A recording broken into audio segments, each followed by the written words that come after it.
సారా, నేను అబ్రహాము భార్యను. మొదట నా పేరు సారాయి.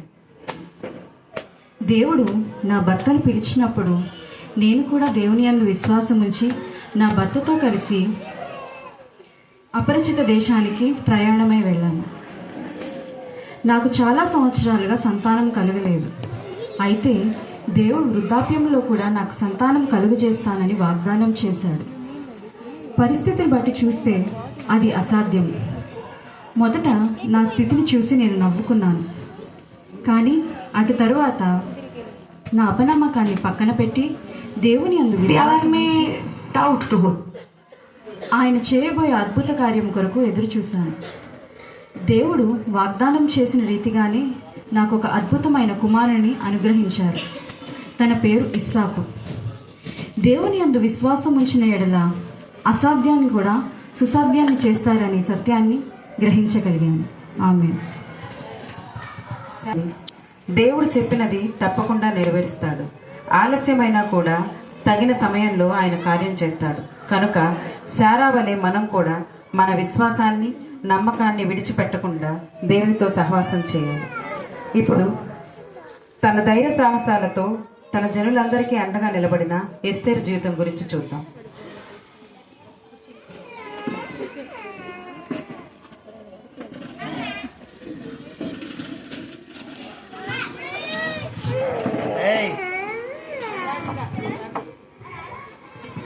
నేను ఎస్తేరు.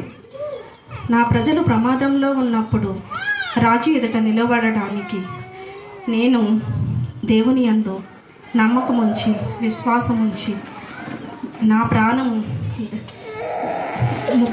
నా ప్రాణానికి ముప్పు ఉందని తెలిసినప్పటికీ దేవుని మీద నమ్మకం ఉంచి ధైర్యముగా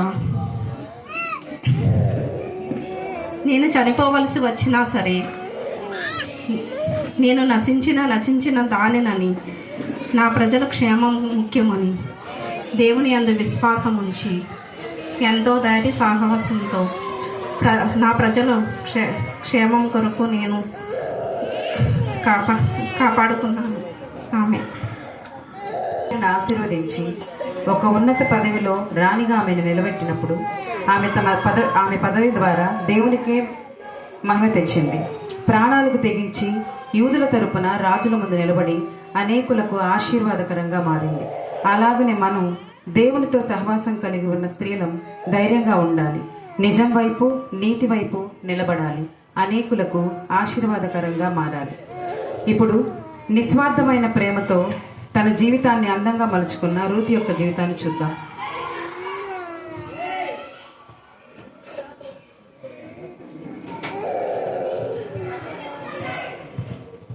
నా పేరు రూతు. నేను మోయాబు స్త్రీని. ఇశ్రాయేలీయులైనటువంటి యూదురాలైన నయోమి నాకు అత్తగా వచ్చింది. అయితే నేను నా భర్తని, మామని, అలాగే నా మరిదిని అందరినీ పోగొట్టుకున్నాను. అయితే మా అత్త మమ్మల్ని వదిలేసి వెళ్ళిపోవాలని నిర్ణయించుకున్నప్పుడు నేను మా అత్తని వదలక ఆమెతో పాటే ఉండాలని నిర్ణయించుకున్నాను. ఎందుకంటే ఇశ్రాయేలు దేవుడు గొప్ప దేవుడు అని మా అత్తగారు అనేక సార్లు చెప్పారు. ఆయన ఆశీర్వదిస్తే ఎన్నటన్నిటికీ అది ఆశీర్వాదంగా ఉంటుందని నేను నిర్ణయించుకొని మా అత్తతో పాటు కదిలాను. అయితే మా తోడుకోడళ్ళు వెనుతిరిగి వెళ్ళిపోయింది. కానీ నేను మాత్రం మా అత్తని వదలకుండా నీ జనమే నా జనము, నీ దేవుడే నా దేవుడు, నా ప్రాణం పోయినా సరే నేను వదిలిపెట్టను, నీతో పాటే వచ్చేదను, నన్ను నీతో రావద్దని చెప్పబాకు అని చెప్పి నేను మా అత్తను విడవకుండా ఆమెతో కూడా ఇశ్రాయేలు దేశానికి వచ్చాను. వచ్చిన తర్వాత దేవుడు నన్ను ఆశీర్వదించి చక్కని భర్తను అలాగే కుమారుని అనుగ్రహించి నా వారసత్వం ద్వారా యేసు ప్రభువే మా యూదుల్లాగా నన్ను చేర్చుకున్నాడు. అన్యురాలనైనప్పటికీ కూడా నన్ను ఆయన చేర్చుకొని తన బిడ్డగా నిలబడుకున్నాడు. చూశారు కదా, రూతు ఏ విధంగా అయితే కష్ట సమయంలో కూడా తన అత్త దేవుడిని విడిచిపెట్టకుండా తన కష్టాన్ని ఆశీర్వాదంగా మార్చుకుంటూ మనం కూడా కలిమిలోను లేమిలోను కష్టంలోను సుఖంలోను దేవుని వెంబడించి ఆయన రాజ్యానికి వారసులు అవ్వాలి. ఇప్పుడు దేవుని కృపకు పాత్రురాలైన ఎలిజబెత్ యొక్క జీవిత గాథను విందాం.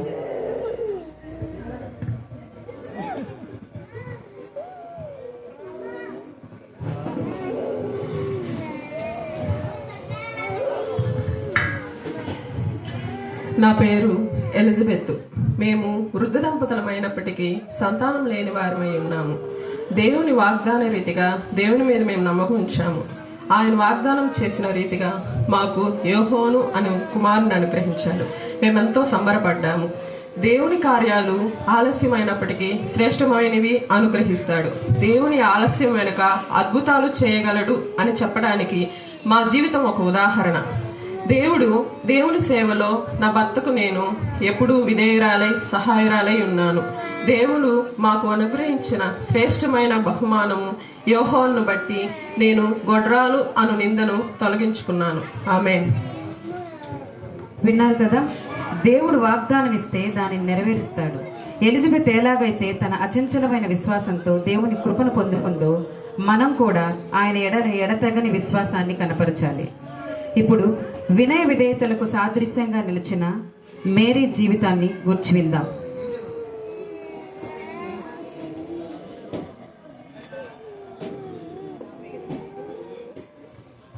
నా పేరు మరియా. నేను స్త్రీలలో ధన్యురాలను, ఆశీర్వదింపబడిన దానం. ఎలాగంటే నేను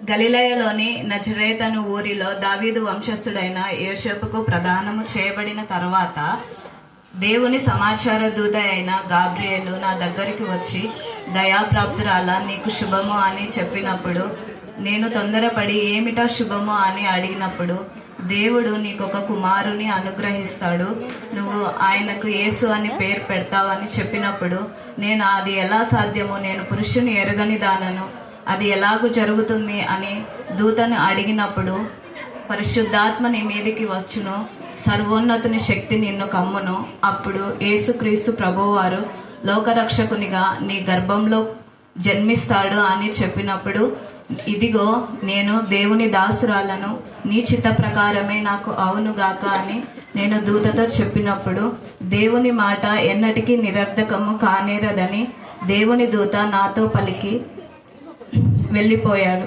తర్వాత దేవుడు లోకరక్షకునిగా, పరిశుద్ధాత్ముడిగా, యేసుక్రీస్తు ప్రభువుగా నా గర్భంలో జన్మించి నన్ను స్త్రీలందరిలో ధన్యురాలను చేసి ఆశీర్వదించాడు. ఆమె. Thank you.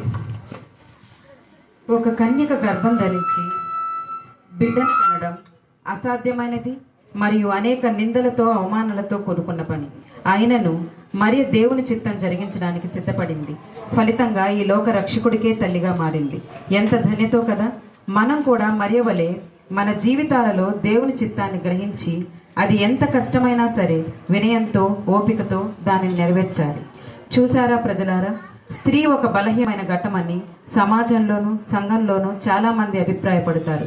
కానీ మీ ముందు సాదృశ్యంగా ఉంచబడిన ఈ 5 స్త్రీలు తమ జీవితాలలో తమకున్న మంచి లక్షణాల ద్వారా తమ జీవితాన్ని అందంగా మార్చుకొని అతి పరిశుద్ధమైన గ్రంథంలో తమ పేర్లు లిఖించబడి ఎంతో మంది స్త్రీలకు ఆదర్శంగా నిలిచారు. ఇలాగే మన సిలోయం బాప్టిస్ట్ చర్చ్లో స్త్రీలందరూ ఈ స్త్రీల వలె విశ్వాసాన్ని, ధైర్యాన్ని, ప్రేమని, కృపని, దేవుని పట్ల విధేయతని విడిచిపెట్టక దేవుని యొక్క రాజ్యానికి పాత్రులుగా అవ్వాలని, ఎంతో మందికి ఆదర్శంగా నిలబడాలని కోరుకుంటూ Siloam baptist church women fellowship. Praise the lord.